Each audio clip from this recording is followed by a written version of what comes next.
Hello friends, welcome to ST World. Captain America returned all 6 Infinity Stones to their correct timelines at the end of Avengers: Endgame. The Marvel Cinematic Universe finished an 11-year story in 2019 with one of the most anticipated movie events of all time. While Avengers: Endgame showed Steve Rogers travel to the past, he returned as an old man after living a long life with Peggy Carter. Fans will continue to wonder what happened during Captain America's time-traveling adventure. Here are some possibilities how Steve returned each Infinity Stone. Returning the Time Stone to Ancient One.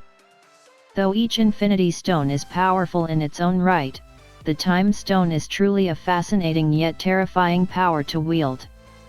First used by the Ancient One, it was passed down to Doctor Strange, the Sorcerer Supreme. The Time Stone enables the user to reverse time itself and also look into the future, which can make the user essentially invincible if used wisely. To return the Time Stone to its original timeline, Captain America wouldn't really face many difficulties in explaining the technicalities to the Ancient One. Nonetheless, the scene would be a sight to behold as the two charismatic leaders share the screen for the first time. Also, the scene would reunite Tilda Swinton and Chris Evans, who previously appeared in Snowpiercer. Returning the Mind Stone to Hydra. Returning the Mind Stone is a tricky business for a myriad of reasons. Firstly, Captain America will have to travel back to 2012 to put the Mind Stone back in Loki's scepter. To make the time heist even more interesting, he can also return back to the Winter Soldier timeline from whence he stole the Mind Stone in the first place with wits and strength. From impersonating as a covered Hydra agent to fighting his own past self, the scene was absolute fire. It would be mind-boggling to see Captain America arriving exactly at the scene when his pre-Endgame battle self defeated Captain America from 2014 to steal the Mind Stone. Though, then maybe he'd just leave Loki's scepter with his 2012 self he knocked unconscious so Hydra doesn't get it at all. Returning the Reality Stone to Jane Foster. The Reality Stone could be the most awkward part of this mission for Captain America. Once he turns the Infinity Stone back into its angry sludge form, as Thor calls it, Steve has to sneak through Asgard to find Jane Foster. This could involve Steve needing to change his attire to fit in with the normal Asgardian appearance or completely avoid detection from the guards or even 2013's Thor, especially after Steve puts Mjolnir back too. Regardless, Captain America's objective here is to re-inject the ether into Jane. This is an incredibly awkward thing to do and could be easily detected by Jane. However, this is what Steve must do unless he's willing to not clip this branched reality. Returning the Power Stone to Star-Lord. Captain America would get the chance to possibly encounter Peter Quill aka Star-Lord when putting the Power Stone back on Morag. Steve could try and return it while Quill is still unconscious. That way when he wakes up, the orb is back in its temple and the events of Guardians of the Galaxy can proceed. Since the timeline is already changed significantly, Captain America and Star-Lord could also have a conversation. Peter could know who Captain America is from his time on Earth before Yondu abducted him.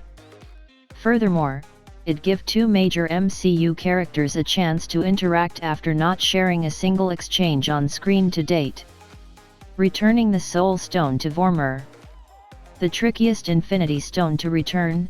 Avengers: Infinity War revealed that this is where Red Skull wound up after touching the Tesseract in Captain America, the first Avenger. Now that Red Skull is the guardian of the Soul Stone on Vormir and greets everyone who visits, there is no doubt that Captain America and his first foe met again in 2014. It is highly unlikely that Red Skull would have forgotten Steve. Since Red Skull is now gifted with additional knowledge and in a different mindset, the former enemies could discuss any number of topics. One such talking point could be whether or not Black Widow can be brought back since the Soul Stone is returning. It is understood that her sacrifice is an everlasting exchange, but Captain America could surely argue for that to change if he's bringing the Soul Stone back. But that's not possible. Returning the Space Stone to S.H.I.E.L.D. Lastly, Captain America's quest to return the Space Stone to its rightful place takes him back to 1970. After Loki stole the Tesseract in 2012, Steve and Tony Stark went to Camp Lehigh to get the Infinity Stone and more Pym particles. This is where Captain America has to go again to put the Space Stone back in S.H.I.E.L.D.'s possession. Tony removed it from a vault in the secret S.H.I.E.L.D. bunker. This appeared to be the location of Arnim Zola's lab since Howard Stark was looking for him there. And since Peggy Carter was also stationed at Camp Lehigh during this time, it presents Steve with a scenario where multiple people could recognize him as he infiltrates the base again. While Captain America made it out of Camp Lehigh without being identified before, that might not have happened again, unless the quantum realm was able to transport him directly inside the facility. Steve surely has a long road ahead of him before securely placing the Space Stone in its original location. Though time will only tell if Marvel Studios ever decide to make this a reality, we surely can't wait for Chris Evans to return for one last time for this epic time heist in the near future. So friends, if you like this video, share this video as much as possible and do subscribe to our channel. See you all in the next video. Thank you for watching.